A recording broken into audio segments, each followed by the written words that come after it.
땀나게 입었잖아요. 그죠? 양복 입고 막 여러분 앞에서 설교하려고 쓴 것이 아니고 잠깐 여러분과 함께 은혜를 나누기 위해서 나왔습니다.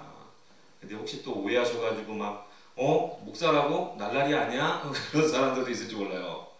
목걸이 막 이렇게 하고 댕기고 팔찌 차고 댕기고 막 이러니까 저 사람 뭐 좀 이상한데 라고 생각할 수도 있겠지만 목사님이 아닌데. 목사님이 아닌 것 같죠? 맞아요. 목사님도 특별히 어디 뭐 목사 이렇게 써있지 않아요. 똑같아요. 여러분들과 똑같은 사람이에요. 그렇죠?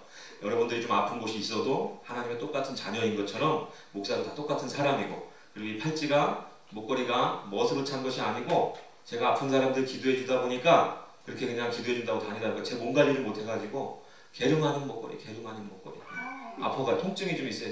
그래서 허리하고 좀 이렇게 좀 등살하고 아파가지고 찼는데 하나님이 또 이런 돌에다가도 치료의 어떤 그런 효과들이 낼 수 있는 것들을 창조하셨다는 게 참 감사한 거죠. 기도로도 낫지만 이상한 게르마늄 조금 몇 개 이렇게 붙였다 하고 또 허리가 좀 덜 아프기도 한 것 같아서 제가 이렇게 차고 다녀요. 그래서 하나님 은혜인 거예요, 이것도. 할렐루야. 네. 그리고 새 거로 살 돈이 없어가지고 중고로 샀어요. 그러니까 여러분들 오해하지 마세요. 반짝반짝한다고 막 비싼 거 아니야? 막 부흥강사가 저렇게 다니면서 뭐 벤츠 타고 다니나? 차도 경차예요. 그래서 여러분들 오해하지 마시고, 제가 이렇게 뭐 목걸이 했다고 해도 이게 좀 저 사람 좀 아직 아픈가 보다, 통증이 좀 있는 사람인가 보다 생각을 하셔야지 목사인가 날라리인가 이렇게 생각하시면 안 돼요. 할렐루야. 그래서 오늘 제가 뭐 많이 드릴 말씀 없어요. 목사님도 계시고 우리 천사들도 계시고 어르신들도 계셔서 어느 부분에 맞춰서 제가 뭐라고 이야기를 나눠야 될지를 사실 잘 모르겠어서 목걸이 얘기부터 했는데 이런 얘기가 생각나네요. 사람이 이렇게 듣는 대로 말하는 대로 뭔가 되어진다라는 것들을 우리가 들어본 적 있죠? 그래서 부정적인 얘기하지 않고 긍정적인 이야기 해야 되고, 그죠? 싫어요, 미워요 하지 않고 좋아요, 이뻐요 하는 게 그게 좋은 거잖아요. 근데 아이를 낳아서 키우는 어떤 어머니가 그 사실을 알고 우리 아이가 뭔가 조금 더 훌륭한 사람이 됐으면, 더 똑똑한 사람이 됐으면 하는 마음에서 너 훌륭하게 자라라, 똑똑하게 자라라 라고 이야기도 해줬지만 우유를 선택을 해서 먹였는데 어떤 우유를 먹였느냐? 아인슈타인 우유를 날마다 아이에게 먹였어요. 그래서 아인슈타인처럼 어떻게 되라? 똑똑해져라.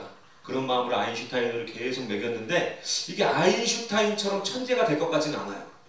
그래가지고 어떻게 했느냐? 이 엄마가 그래 계획을 바꾸자. 수준에 맞게. 그래서 우리 아들이 서울대학교 갔으면 좋겠다 하는 바람으로 그때부터 우유를 바꿔서 서울우유를 먹였어요. 서울우유. 서울우유 알죠? 전통이 있는 우유예요, 서울우유가. 서울우유를 계속 먹였는데 이 아이가 초등학생이 되고 이제 반장이 되고 막 이렇게 될 줄 알았더니 그것도 아니야. 맨날 사고치고 말 안 듣고. 그래가지고 어떻게? 서울대까지는 못 갈 수도 있겠다. 서울대 근처까지 못 갈 수도 있겠다 했고 엄마가 조금 낮춰가지고 이제 어떤 우유를 먹였느냐? 연세우유를 먹였어요. 연세우유. 연세우유 많이 먹으면 연세대학교라도 가겠지 해갖고 연세우유를 많이 먹였는데 고등학교 정도 들어가서 보니까 연세대도 서울에 있는 대학교가 이게 좀 힘들 것 같아. 그래서 우유를 또 바꿨어요. 뭘로 바꿨어요? 건국대. 건국우유. 건국우유를 먹었어요. 건국우유를 먹으면 건국우유라도 가겠지. 아니야. 건국대학교라도 가겠지 해가지고 이 건국우유를 먹였는데 보니까 이게 참 대학교 가기가 이게 좀 안 될 것 같은 게 현실적으로 너무 공부를 안 해가지고. 그래서 그 다음에 우유를 바꿨는데 뭘로 바꿨을까요? 365요?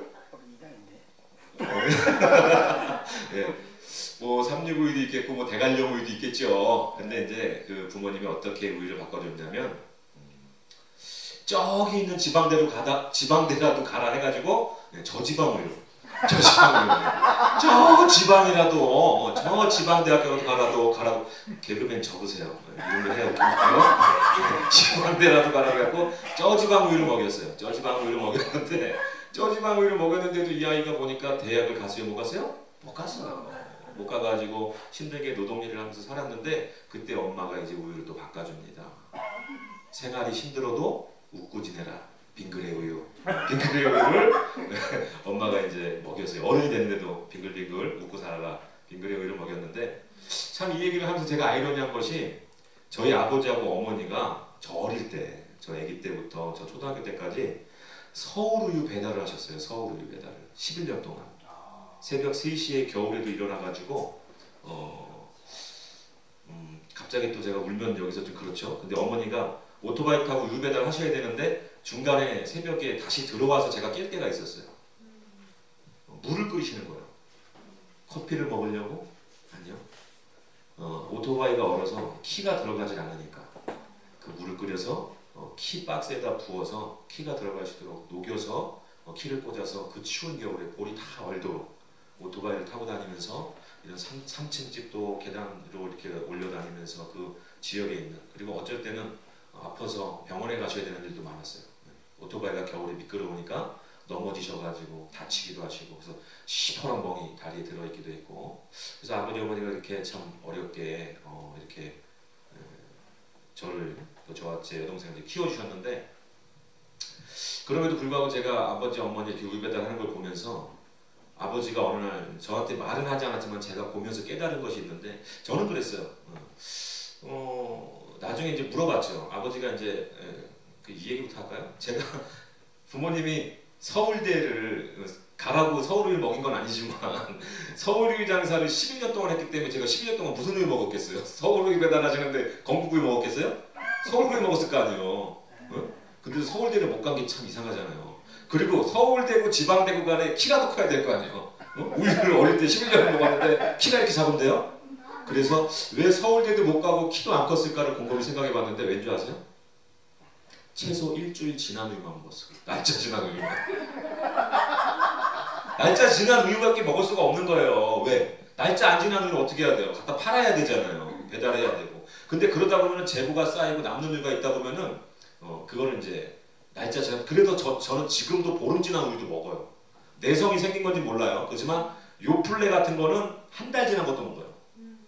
그래서 좀 상한 음식에 강해졌어요. 내성이 생겼는지. 그래서 웬만한 거 상한 거 먹어서도 괜찮은데, 이게 무슨 얘기냐면 그만큼 집안이 좀 어려웠다라는 거예요. 부모님이 우유 배달을 하는데도 불구하고 날짜가 지난 것만 먹을 수 있었어요. 그리고 저희 어머니도 날짜 지나서 썩어서 결합 썩은 애 냄새 나는 그런 우유들을 가지고 어떻게 했느냐? 먹진 않았어요. 어디 가서 좋은 화장품 쓸 수는 없으니까 그러니까 이렇게 바르면서 하는 거 제가 봤는데, 어느 날 날짜도 지나지 않은 우유인데 박스를 이렇게 오토바이에다 싸우셔가지고 아버지가 어디 가는데 빵집에서 빵을 같이 사가지고 가시는 걸 제가 봤어요. 그래서 어디를 가시나 하고서 나중에 물어봤더니 날짜 지난 우유, 사실 자식들도 먹을 수가 없는 그런 형편이었는데 그 우유를 가지고 고아원에 가서 빵하고 같이 사서 그 우유를 나눠주시는 그 아버지를 제가 몇 번 목격한 적이 있어요. 그러니까 저는 어떻게 보면 굉장히 불우한 시절, 부모님이 우유 배달을 해서 자식들을 키우고 먹고 싶었던 반찬이 먹어본 적이 별로 없는, 한 번은 그래도 어머니가 집에 계시면은 김치라도 싸줄 텐데 저희 때 도시락 세대니까.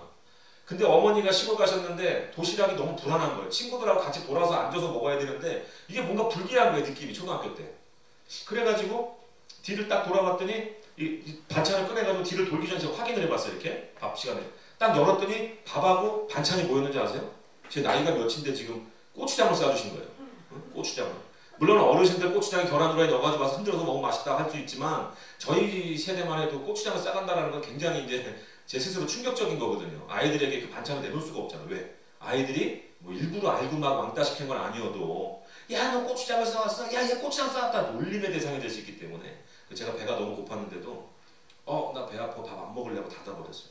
그때 뒤에 있는 친구들이 야 꺼내 반찬이라도 먹게. 그랬더니 제가 승질을 내면서 안 돼! 집에 가서 먹을 거야 하고서는 닫아두고 앞에 숙여서 배 아픈 척하고 있었는데 배가 정말 아팠어요. 꼬르륵 배가 고파서. 근데 그 뒤에 있는 친구가 돈가스를 싸온 거예요. 돈가스는 저는 먹으면 죽는 음식인 줄 알았어요. 가스니까. 그 정도로 돈가스를 먹어본 적이 없는 저한테는 이게 너무 신기해요. 근데 돈가스 싸왔다니까 우르르르 4명씩 먹어야 되는데 애들이 포크를 들고 달려드니까 그 돈가스가 순간적으로 바닥났는데 제가 돈가스가 뭐지? 그 때문에 돈가스가 뭐지 할 정도예요. 정말 TV 보면은, 왜냐면 이제 남자랑 여자랑 이제 맞선 보면은 경양식 집에서 그 웨이터가 뭘로 주문하시겠습니까? 하면 이제 남자가 멋있게 돈가스 둘이요. 딱 이런 시절이었기 때문에. 그래서 그 돈가스가 먹고 싶었는데 돈가스 딱 해가지고 딱 봤더니 벌써 애들이 막 집어가다가 흘린 거 딱 그 책상에 떨어진 거 하나밖에 없는 거예요. 근데 그거를 그 부잣집 아들이 에이 더러워 틱 해가지고 앞에 칠판 막고 올렸다 내렸다 쓰는 바둑판 칠판 사이로 그 돈가스 용한 한 덩어리가 들어간 거예요. 제가 그걸 이렇게 앞을 보고 앉아있다 보니까 탁 튕겨가지고 그 구석으로 들어간 걸 봤어요. 가서 주워 먹으면 쪽팔리잖아요. 그죠? 그래가지고 5교시 수업 마치고 아이들 화장실 갈 때 내가 한 발짝 두 발짝 나가서 뒤에 벽 대고 서서 아이들 눈치 본 다음 슬쩍 앉는 거예요. 이렇게. 불구 먹으면 걸리지 그냥 먹어갖고 그냥 씹어가지고 꼭 삼켰는데 그때 그 돈가스 맛을 아직도 잊을 수가 없어요. 너무 맛있었어요. 다시 먹고 싶었지만 어디 가서도 그 돈가스를 달라고 할 곳이 없었던 거. 그러니까 좀 어떻게 보면 어려웠던 시절이 저희가 굉장히 겪었던, 물론 6.25 겪은 거 아니고 베트남전 겪은 거 아닌데 나름대로 그렇게 좀 어려운 시절을 겪었던 일들이 있었어요. 근데도 불구하고 제가 행복하게 자랄 수 있었던 이유가 뭐였느냐? 방금 말씀드린 것처럼 우리 아버지가 그렇게 사랑이 있으신 분이었고 부모님이 다 교회 다니면서 예수님을 믿는 분이었기 때문에 부모님의 사랑이 저에게 있었던 거죠. 그러니까 물질적으로 여러 가지 형편적으로 결핍은 있었지만 부모의 어떤 그런 사랑, 또 자기 자식은 날짜 지난 우유를 먹여도 날짜 지나지 않은 우유와 빵을 사서 고아원에 가시는 그런 아버지가 제 아버지였기 때문에 어린 시절에 그래도 나름 행복하게 살았어요.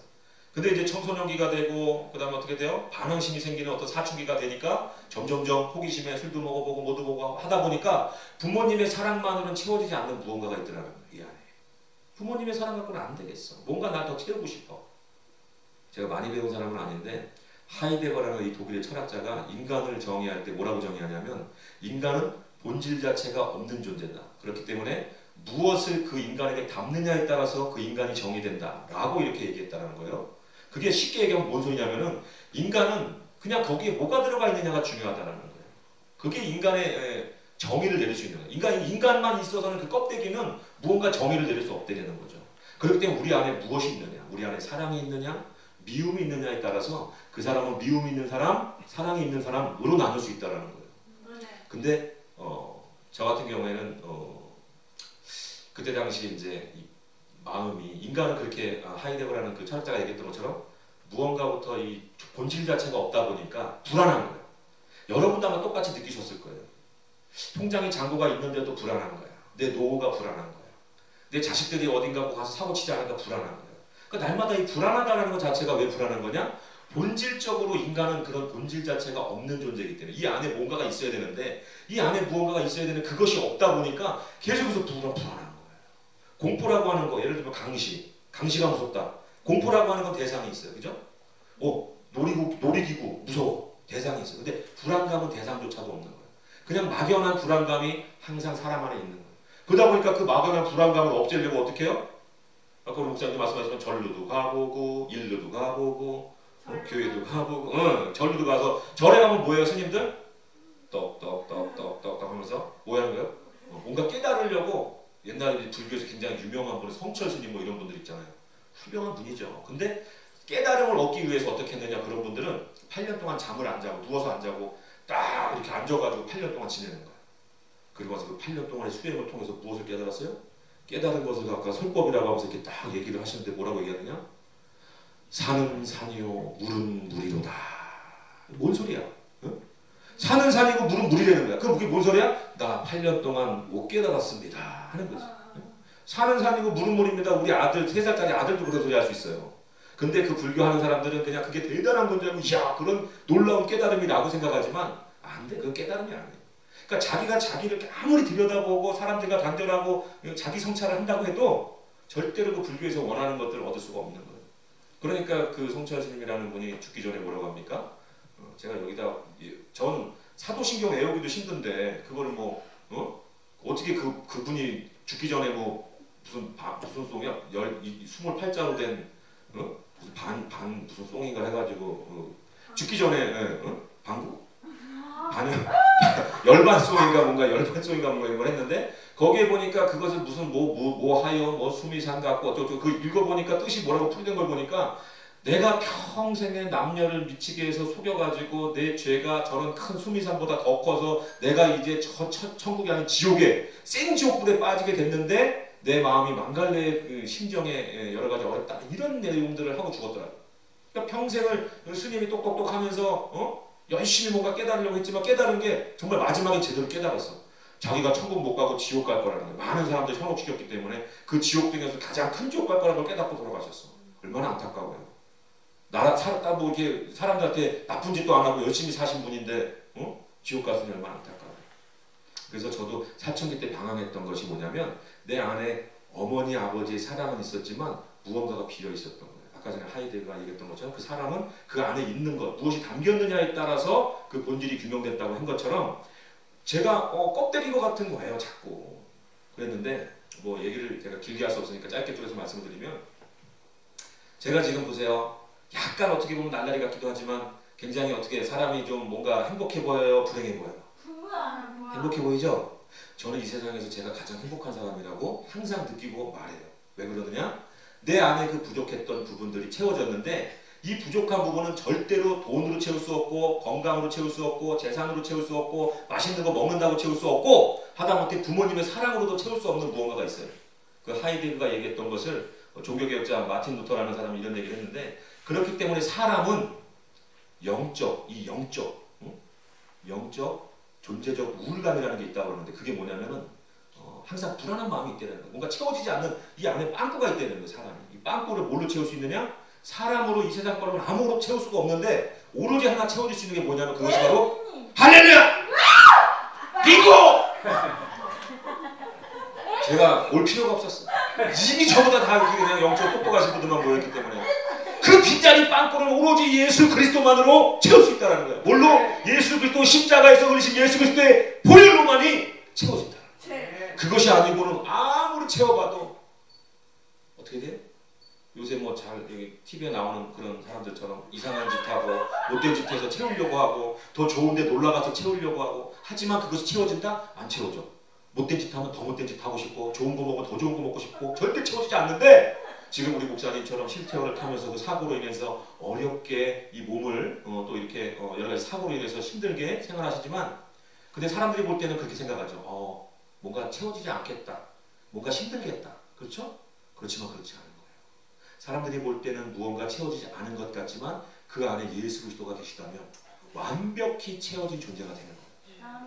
저는 어릴 때 부모님의 사랑으로 채워지지 않았던 그 훌륭한 부모님으로 채워지지 않았던 것이 정말 30살 정도 돼서 예수님을 만난 이후로 채워져서 지금 여러분들 이렇게 볼 수가 있는 거예요. 그 예수님의 사랑이 채워지니까 무언가 막 뭔가 바라거나 뭐 달라고 땡깡 쓰거나 막 이러지 않는 거예요. 그래서 성경의 창세기 1장 27절에 보니까 하나님이 사람을 창조할 때 어떻게 창조했다? 자기의 형상대로 창조했다고 그래요. 형상대로. 이 형상대로. 이 형상대로 창조했다고 했는데 이게 뭐냐면 쉽게 제가 얘기해 드릴게요. 신학적으로는 공유적 성품이다 뭐다 막 복잡하게 얘기하지만 형상대로. 자, 제가 이 옷이 지금 어떤 형상이에요? 내 몸의 형상대로 만들어졌죠.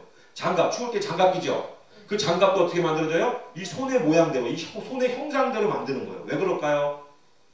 그 장갑을 만들어 놓고 손의 형상대로 만들었기 때문에 발을 넣는다? 아니죠. 손의 형상대로 만들었으니까 손을 쏙 넣는 거예요. 마찬가지로 우리도 하나님의 형상대로 하나님이 만드셨던 이유는 뭐냐면 예수 그리스도를 통해서 성령 하나님께서 어떻게? 이제는 그 십자가를 통해서 하나님과의 관계가 멀어졌어. 죄 져서 멀어져갖고 우리는 하나님께 가까이 가고 싶어도 영적인 구멍을 메꾸고 싶어도 메꿀 수가 없었는데 예수 그리스도가 우리의 죄를 대신해서 십자가에 죽으시고 그분이 약속하신 대로 성령님이 하늘에서 내려오셔서 어떻게? 우리 안에 이 안에 오시기 때문에 우리는 하나님의 형상대로 지음바대로 하나님의 형상 성령님이 이 안에 오셔서 우리가 하나님의 자녀가 되는 거예요. 그 자녀가 되면 부러울 게 있다 없다? 왜? 내 아버지가 하나님이니까. 하나님 아버지. 하나님의 아버지인 사람 손! 할렐루야! 할렐루야! 제가 요것만 한마디 이제 드리고 마치려고 그러는데 제가 어릴 때 키 작죠? 어릴 때는 살도 없었어. 날짜 중요한 우유만 먹어가지고. 그러니까 초등학교에 전학을 갔는데 전학 갔더니 저보다 힘세고 덩치 큰 애들이 처음에 온 애, 낯선 애는 막 괴롭히잖아요. 그래가지고 제가 괴롭힘 많이 당했어. 그냥 학교 가다 보면 야 너 일로 와! 딱 그러고 왜? 그랬더니 퍽! 실내화 주머니로 퍽! 옷 찢 찢어지고 너무너무 슬픈 거야. 학교 가기가 무서운 거야. 싫은 거야. 학교 가서 그 아이들 피해 다니는데 날 쫓아와. 그래서 뒤에서 머리를 팍 잡아당겨. 그러면 아! 하고 넘어지면 밟아! 그런 어려운 시절들이 있었는데 그때 제가 그랬어요. 그때는 하나님에 대해서 제가 이제 들었잖아요. 하나님은 너의 아버지야. 하나님이 네가 기도하는 거 다 응답해 주셔. 너는 그러면 안 된다.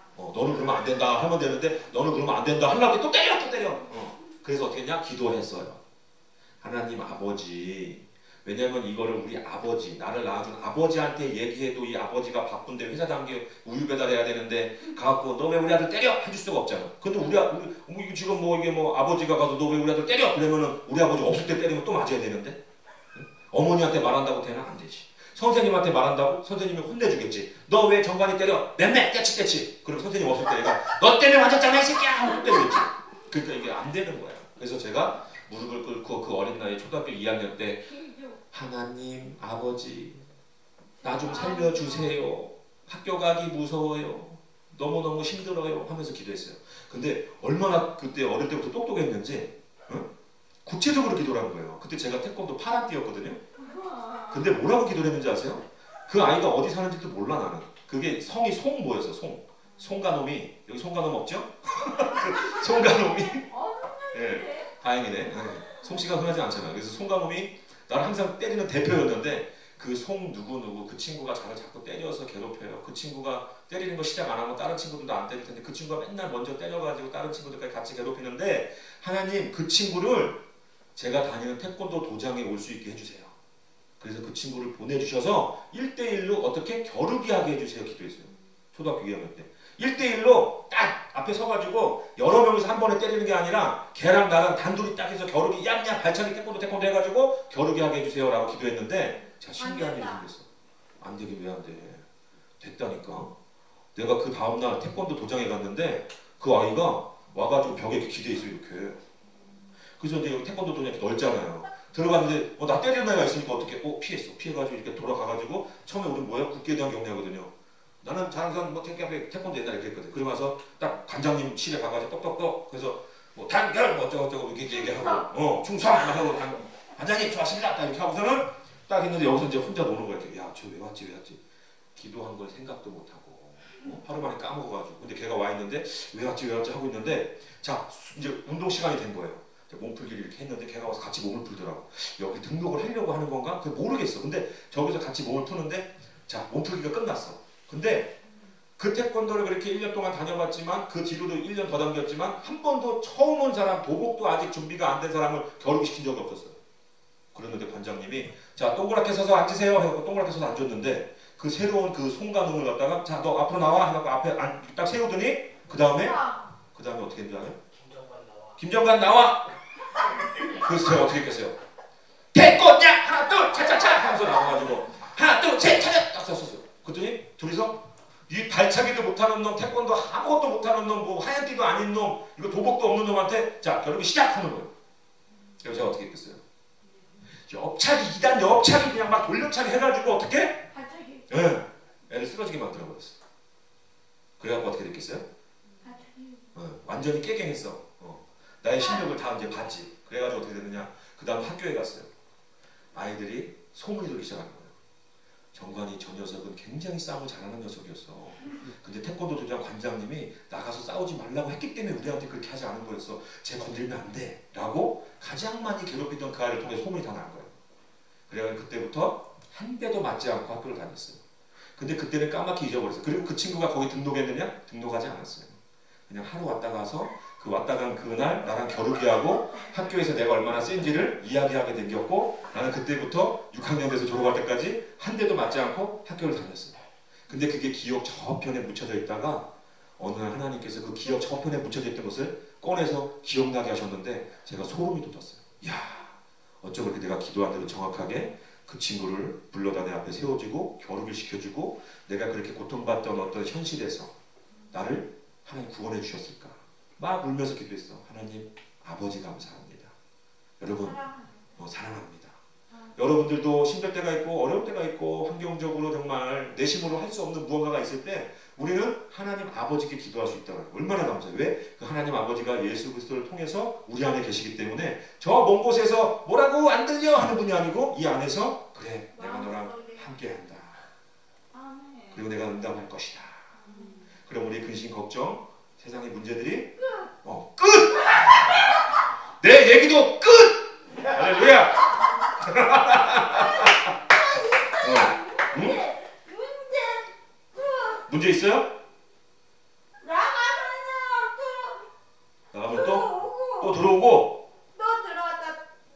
그렇지. 또 들어오면 또 기도해서 또 나가고 또 기도해서 또 나가고. 회개해야 되죠, 그렇죠? 맞아요. 정답, 하이파이브. 할렐루야. 네, 자 기도하고 제 시간 마치고 목사님께 마이크를 넘겨드리도록 하겠습니다.